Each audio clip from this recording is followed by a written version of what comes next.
இது ஒரு பொய். இது முழுக்க முழுக்க முதலமைச்சர் சொன்ன பொய். எப்படி களத்துல இருக்கு சார், நீங்க களத்துல இருக்கீங்க, நீங்க இருக்கீங்க, ஆனா நீங்க களத்துல இல்ல. ஹோட்டல் உரிமையாளர்கள் வந்து நான் சொல்றேன் கேளுங்க. அதாவது கேஸ் சிலிண்டர் எப்படின்னா, ஒரு ஆளுக்கு ஒரு சிலிண்டர் கொடுக்கும்போது 20 நாள் கழிச்சு தான் புக் பண்ண முடியும். ஒரு சிலிண்டர் கொடுக்கும்போது 30 நாள் 40 நாள் வரைக்கும் போகும் ஒரு வீட்டில்.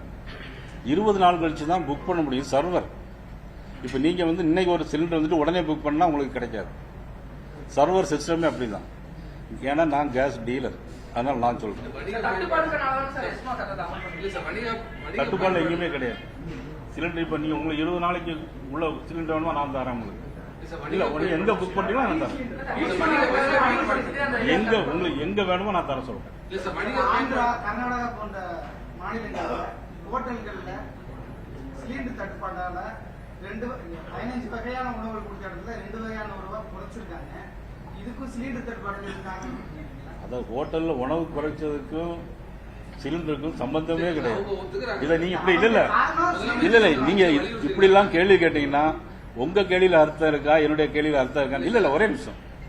ஹோட்டல்ல அவ ரேட்டு எவ்வளவு போட்டிருக்காங்க, எவ்வளவு எத்தனை ஐட்டங்களுக்கு ரேட் எவ்வளவு, குறைச்சதுக்கு ரேட் எவ்வளவு, நீ அதை பார்க்கணும் இல்லையா?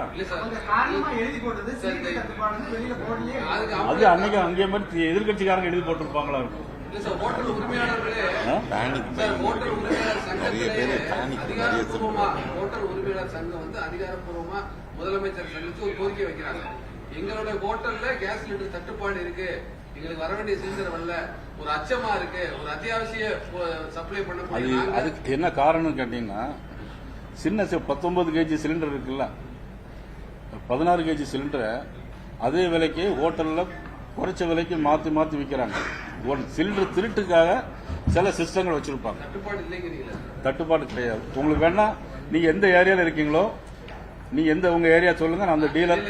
அது எங்க சென்னையில எந்த ஏரியான்னு கேளுங்க. ஐஓசியா பிபிசியா எதுன்னு சொல்லுங்க, நான் உங்களுக்கு 20 டேஸ்ல உங்களுக்கு நான் தர சொல்றேன். அதாவது இன்னைக்கு உலகம் போர் நடக்குது.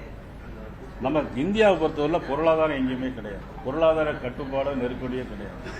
இன்னைக்கு எல்லா ஆயில் விலை கூடி இருக்கு. ஆனா இந்தியாவில் இன்னைக்கு டீசல் விலை, பெட்ரோல் விலை இன்னைக்கு 1 பைசாவும் நான் கூட்டல. எந்த அளவு இருக்கோ அதே மாதிரி.